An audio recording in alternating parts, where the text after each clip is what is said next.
Hi student, in my last video I have finished exercise number 8.1. Today I am going to start exercise number 8.2. But before we start exercise number 8.2, I am going to teach you two very important theorem. One is midpoint theorem and the another is converse of midpoint theorem. Before that you cannot go ahead. आपको जब तक ये concept समझ में नहीं आएंगे आप उसके आगे नहीं जा पाओगे. So let's begin. It's in NCERT theorem 8.9 midpoint theorem. What is a theorem? According to this theorem, the line segment joining the midpoint of any two sides of a triangle is parallel to the third side. Okay, what is it is given कि the line segment joining the midpoint of two side of a triangle ABC है. इसका अगर mid point को join करने वाली जो line होती है इसकी मिड पॉइंट कौन से है? E is a midpoint of AB, F is a midpoint of AC और इसको जो ज्वाइन करने वाली जो लाइन है EF, it is parallel to BC होती है and half of it EF is also half of BC. ठीक है. Now what is given? Triangle ABC is given, E is a midpoint of AB is given and F is a midpoint of AC, it is also given. What is TPT? It is parallel to the third side. That is ये एक side AB हो गई, दूसरी AC हो गई, third side कौन सी है फिर? BC. तो EF किसके पैरेलल बतानी है हमें? BC के. And also half of it, EF BC का हाफ भी होता है, ये भी हमको साइमल्टेनियसली प्रूफ करना है. For that we need a construction. ठीक है, उसके लिए हमें कंस्ट्रक्शन की जरूरत है. क्या है वो construction? We will produce EF up to D. हमने ये इस EF को गिवन में सिर्फ ट्राइंगल था, EF को हमने प्रोड्यूस किया है अप टू D तक. And we have drawn a line parallel through C such that AB is parallel to CD. Alright, so what is the construction? Produce the line segment EF up to D such that AB is parallel to CD. Now, let's start proving. How to prove? See, हमें proof क्या करना है कि EF parallel to BC है. अगर हम ये proof कर देते हैं कि BECD is a parallelogram, this BECD, अगर हम ये प्रूफ कर देते हैं कि ये एक पैरेललोग्राम है, तो you know that opposite sides of a parallelogram are parallel. तो EF parallel to BC हो जाएगा. But how to prove that it is a parallelogram? You know that in last session you learn how to prove any quadrilateral parallelogram. Some properties you learn. अगर हम prove कर देते हैं कि both the opposite sides are parallel, then it becomes a parallelogram. और अगर हम ये prove करते हैं कि any one opposite side is equal as well as parallel, any one opposite side equal and parallel है, तो भी वो parallelogram proof हो जाता है. So here we are going to use the second one, that is opposite side is equal as well as parallel. I am going to prove BE is parallel to CD. It's by construction. हमने लिया है construction से कि AB CD के parallel है, तो हमारे पास है कि BE CD के parallel है. अगर हम ये proof कर देते हैं कि BE CD के equal है, then opposite side will be equal as well as parallel. Hence BE CD will be a parallelogram, isn't it? And therefore EF will be parallel to BC हो जाएगा. But how to prove BE is equal to CD? For that, first of all, you have to prove triangle AEF congruent to CDF. Okay, ये triangle ये वाला और ये CDF triangle आपको congruent proof करना होगा. Very easily we can prove. See, this AB is parallel to CD and AC is its transversal, isn't it? तो ये ऐसा आपका एक Z form हो रहा है. तो we can write angle EAF is equal to angle FCD, alternate interior angles. Correct, ये वाला एंगल और ये एंगल आपका अल्टरनेट हो जा रहा है. Then we can write AF is equal to FC because F is a mid point of AC, it is given. Second element. And the third element is AFE, this angle and angle CFD are equal because vertically opposite angle. So both the triangles are congruent by angle side angle. Then since the triangles are congruent by CPCT, we can write AE is equal to CD. But AE is also equal to BE because E is a midpoint of AB, it is given. So if ये AE अगर CD के equal है, AE BE के equal है, तो can we say कि BE is equal to CD? Yes. So BE equal to CD हो गया, BE parallel to CD हो गया, and therefore BECD is a parallelogram. Hence EF is parallel to BC. क्योंकि parallelogram की opposite side parallel होती है, तो ED parallel BC होगा, तो EF भी parallel to BC हो जाएगा. Hence proved. अब उसको हाफ कैसे प्रूफ करेंगे? तो can be write by CPCT EF is equal to FD also, क्योंकि ये दोनों ट्राइंगल हमने कॉन्ग्रुएंट प्रूफ किए हैं. So if EF is equal to FD, EF is half of ED. And you know that opposite sides of a parallelogram are equal, मतलब E D और B C दोनों equal है, तो अगर हम ईएफ को हाफ ऑफ ईडी लिखते हैं तो ईएफ हाफ ऑफ बीसी भी हो जाएगा, correct. So let's start proving. First of all what you have to do, आपको पहले वो दो ट्राइंगल्स कॉन्ग्रुएंट प्रूफ करने हैं, triangle AEF and triangle CDF. In these two triangles, first of all, angle EAF is equal to angle FCD. Reason, alternate interior angles. Second, we can take side AF is equal to FC because F is midpoint of AC. Then we can take vertically opposite angle AFE is equal to angle CFD, vertically opposite angle, and therefore triangle AEF is congruent to triangle CDF by angle side angle. Now we can write AE is equal to CD, right? अब हम लिख सकते हैं कि AE और CD equal है, give it number 1.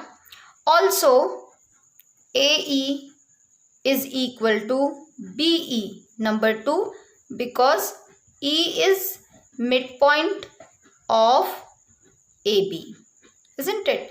From these two, from 1 and 2, we can write CD is equal to BE, correct? अब ये CD, ये BE और ये CD दोनों equal हो गए. Also CD parallel to BE, this is by construction था.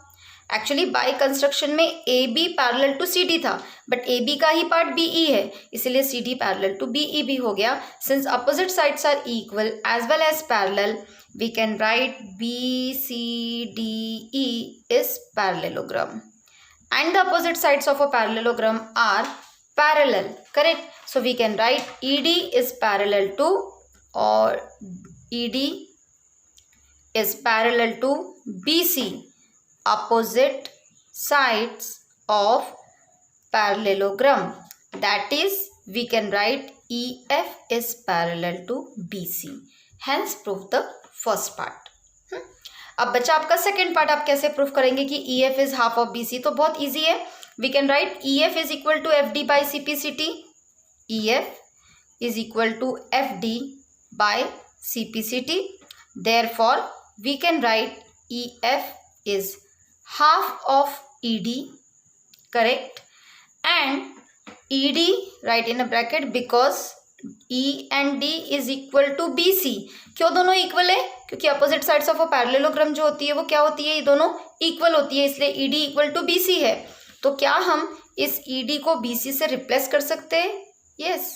So therefore EF is half of BC. Understood? Okay, let's prove the converse of midpoint theorem. Now, what is converse of midpoint theorem? According to this theorem, according to the converse of midpoint theorem, it is exactly the opposite of the midpoint theorem.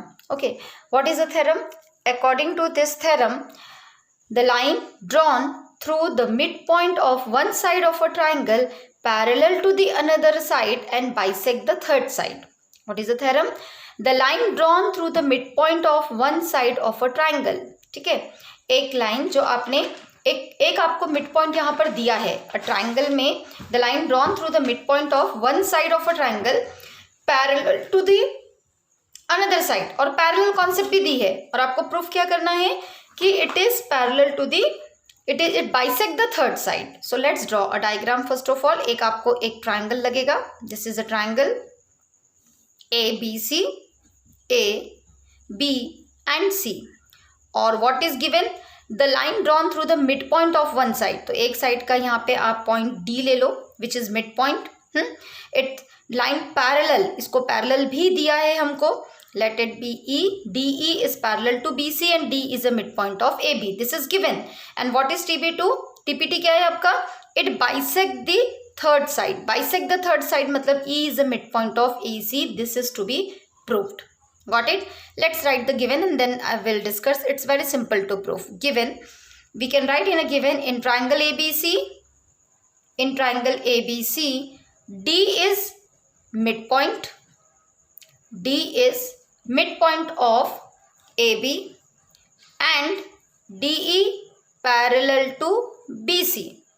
Now TPT is E is midpoint of AC. E is midpoint of AC. This is TPT.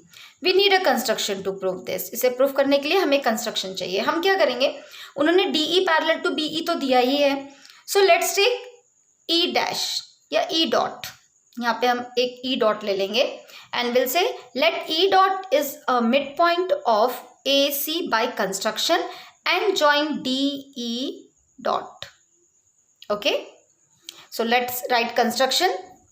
Late E dot is midpoint of AC. Correct, हमने इसको AC का midpoint ले लिया. Now join DE dot, उसको हमने join भी कर लिया. Now let's proof. अभी ये बहुत ही 2 लाइन में बहुत इजीली प्रूफ हो जाएगा. सी D जो है DE उन्होंने दिया है कि is parallel to BC. Correct, ये दिया है हमें कि DE जो है वो पैरेलल टू BC है. It is given. So let's write that first. It is given that DE is parallel to BC. Give it number 1. It is given. ठीक है. एंड वी टुक कि E dot is mid point of AC. Right, ये हमने ले लिया है कि E dot जो है वो मिड पॉइंट है AC का. तो अभी हमने इसमें देखा, थ्योरम में देखा कि the line segment, mid point theorem में देखा था, the line segment joining the mid point of any two side of a triangle is parallel to the third side.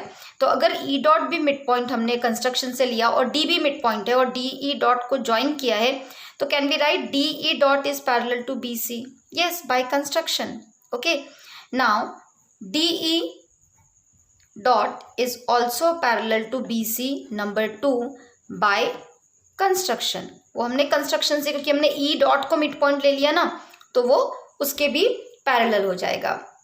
Now अगर हमने इसको कंपेयर किया दोनों को, तो we will get DE and DE dash are can आपने parallel axiom पढ़ा है कि कोई भी अगर जो लाइन सेगमेंट है उससे उसके जो एक लाइन सेगमेंट के जो पैरेलल लाइन्स है तो वो उसके एक्सियोम को कॉन्ट्राडिक्ट कर देगा. क्या वो दो ऐसी, ये भी पैरेलल है और ये वाला एक अलग पॉइंट है, उससे भी कोई पैरेलल बन सकता है क्या? No. So two intersecting lines, अब ये दोनों जो लाइंस है क्योंकि एक ही पॉइंट से जा रही है ना वो, तो ये दोनों इंटरसेक्टिंग लाइंस है. So two intersecting lines DE and DE dot are both parallel to BC. Is it possible? क्या वो doesn't it contradiction to the axiom, parallel axiom को वो कॉन्ट्रडिक्ट कर रहा है क्योंकि ये इंटरसेक्टिंग लाइन है. Hence it is wrong. Our assumption is wrong and that's why we can say कि it bisect the third side, that is E only can be the midpoint of AC. None of the other than E point can be the midpoint of AC. Understood? So DE dash, by comparing 1 and 2, we can write from 1 and 2, two intersecting lines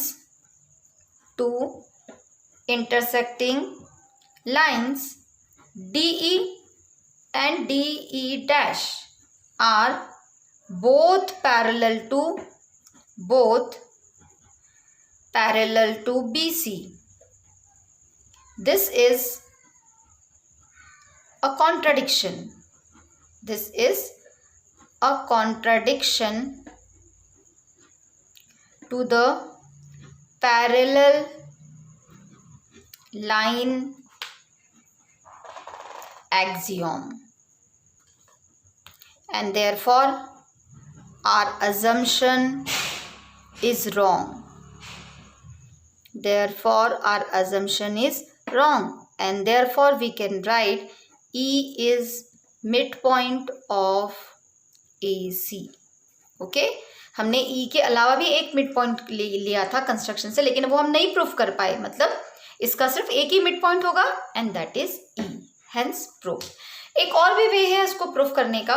आप उससे भी कर सकते हो, but ये ज़्यादा easy है। यहाँ पे भी अगर हम ऐसे प्रूफ कर देते हैं कि ये दोनों ट्रायंगल को अगर हम कॉन्ग्रुएंट प्रूफ कर देते हैं, ओके, ये हमने तो लिया ही है, कंस्ट्रक्शन किया ही है, ये दो ट्रायंगल अगर आपके प्रूफ हो जाते हैं कॉन्ग्रुएंट, तो आप उससे भी बता सकते हो कि AE is equal to FC। Okay.